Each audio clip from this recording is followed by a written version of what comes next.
Lovely to see you. It's been a while.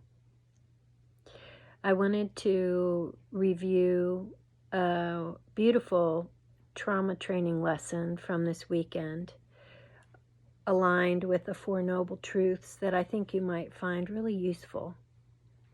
So if you have had any practice in Buddhist philosophy or technology or even the lineup of mindfulness as the child of Buddhist psychology, you will be familiar with the Four Noble Truths. But anyway, that's neither here nor there. This is a very easy fundamental scaffolding for all of us to use within our own minds so that we can also change the culture. Because we know that the mind is not separate from the culture and that the culture gets created by the minds. This is very important. And Gabor Mate really points to this, as well as Thomas Hubel, as far as the really deep thinking, feeling folks, even as far back as Oliver Sacks, looking at how do we be whole? How do we name what's whole? How do we embrace? How do we have the capacity to embrace the diversity and the variability that keeps livingness being what is happening? Right? That's a mouthful. And that's okay. You got it. So, Four Noble Truths.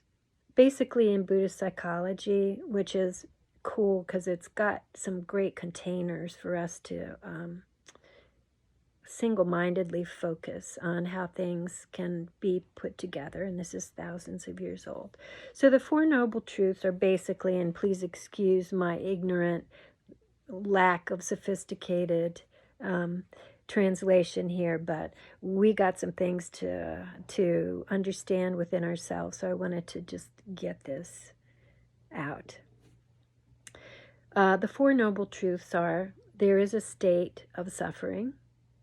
There is a way that we got into suffering. There is a way to get out of suffering so that we can suffer less. So there is a state of suffering. There's a state of suffering less. There's a way that we got into suffering, and we'll call that our tendencies. And there's a way to move away from suffering. So these are our new behaviors. These are our positive core beliefs that are going to hatch out of our negative core beliefs. And a lot of time, our negative core beliefs may have been handed to us or imprinted, and they might be so precognitive before we had language, before we had our prefrontal cortex. They may be so deeply imprinted that they have no language that we say. These might be subconscious. But actually, I feel when I am working with precognitive imprints, which most of the time are expressed in my flesh body. That's why I'm so interested in having a good relationship with my flesh body. I can translate some of those imprints, positive or negative, through my body.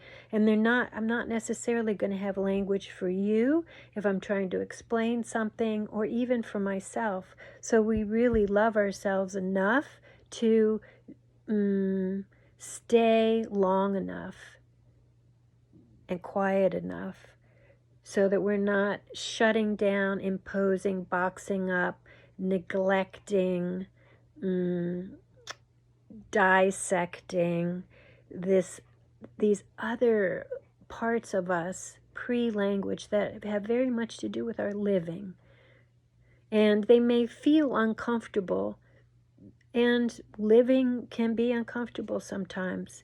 And can we allow that to be like something that we carry that we walk through in our day-to-day. That sometimes the day is uncomfortable. I'd say 75% of the time that means that you're in the unfamiliar, that you're not in a habit. I hope. If you are in a habit, it could mean that you're trapped and you need to understand your habit, your negative core belief that's causing your suffering. And what's tucked inside is a message of truth that will start to sprout a positive core belief that will head you into less suffering. And you never just do your work for you. You are me, we. Your culture created you, and your mind, you create your culture. It's like the yin and the yang. It's intra-being, which is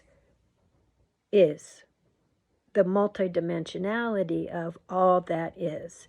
And that feels big, and because we've been programmed to live outside of ourselves, we say, oh, all that bigness outside of ourselves. But actually, and I had this lovely, profound meditation teacher tell me, Nina, if you think outside of you is big, you can imagine the adventures that await you on your own insides, right?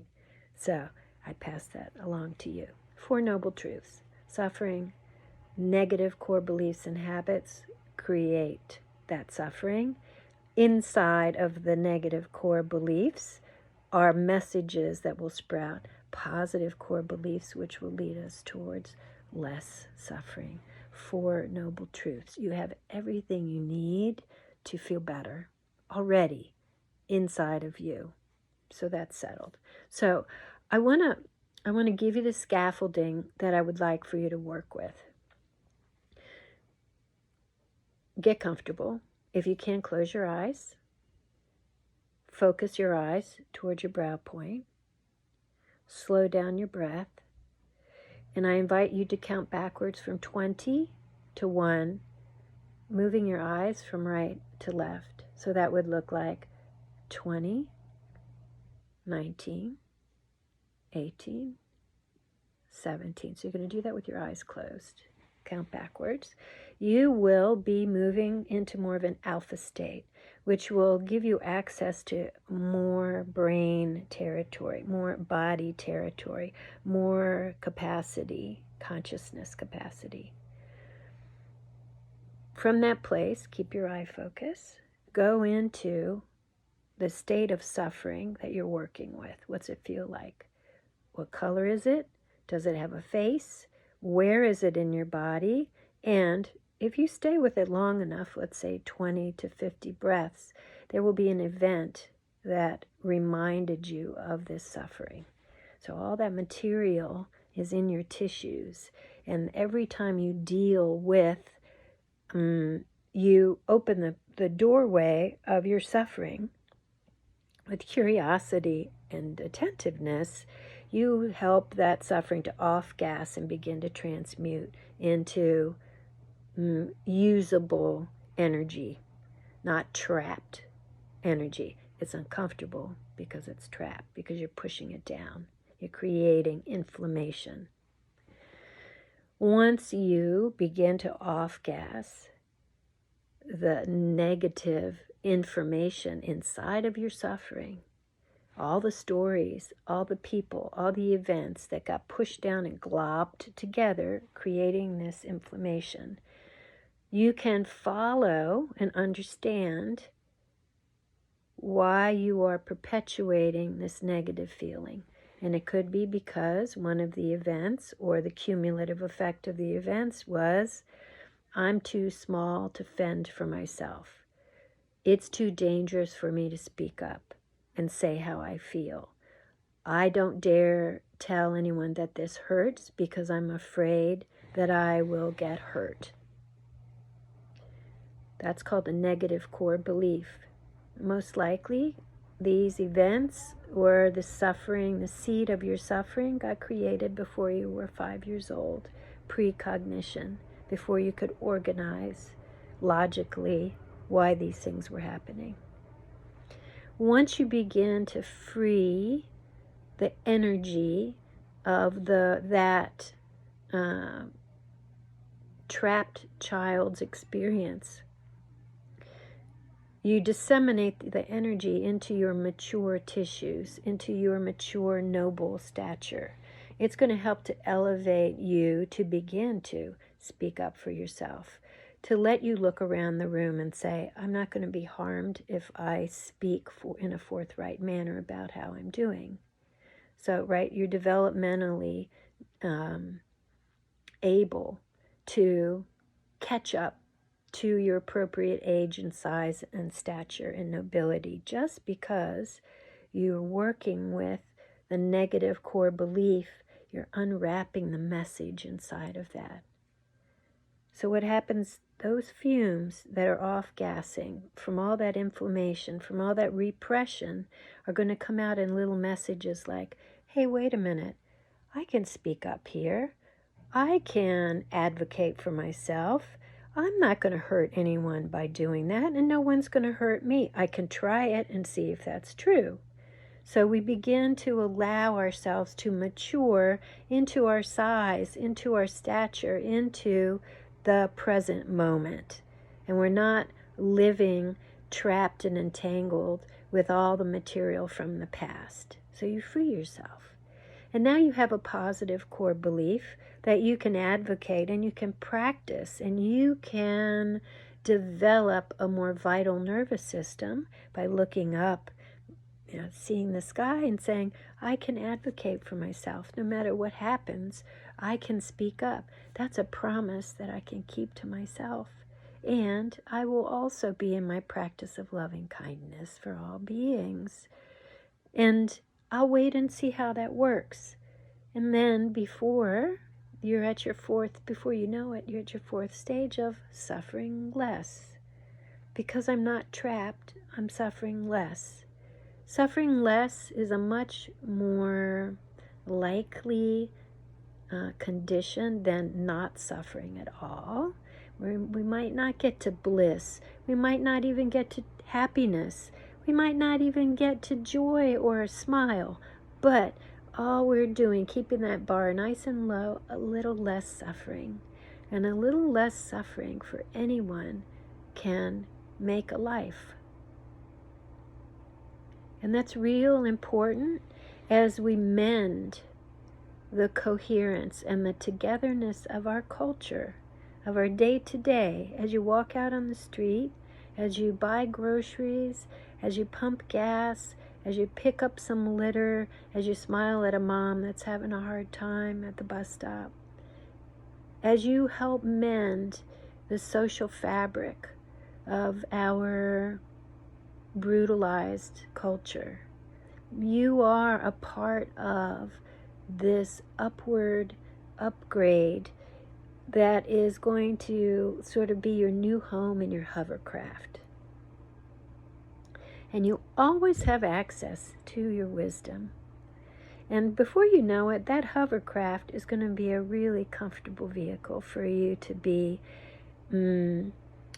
taking good care of the world, of your culture, not just yourself. So let's advocate for the mending of this culture together. And when you find out, you listen to a video like this and you get some good tips on how to not abandon yourself and how to be okay with, oh, look at me, I'm in my negative core belief, and you are out with your friend at the coffee shop or you're at their house and they're grumpy or they're stuck or they're depressed, you can take information like this and you can share it because we have to. This simple stuff can save a life. It can remedy, it can provide a little less despair for someone who may not be doing well at all. And so let yourself get excited about your wisdom and the fact that it's meant to be shared, because we're all moving into more and more love, more and more care for each other. Some of us call that Christ consciousness. Some of us call that in the light, in source, in God, whatever you call it, in our Buddha nature, in our bliss body, in our wisdom body, we all have access to keep the fire. So be a guardian of the flame. Take really, really good care of yourself, and know that when you care for yourself, you care for those who have come before and those who are arriving. I wish you many, many blessings. Remember the Four Noble Truths.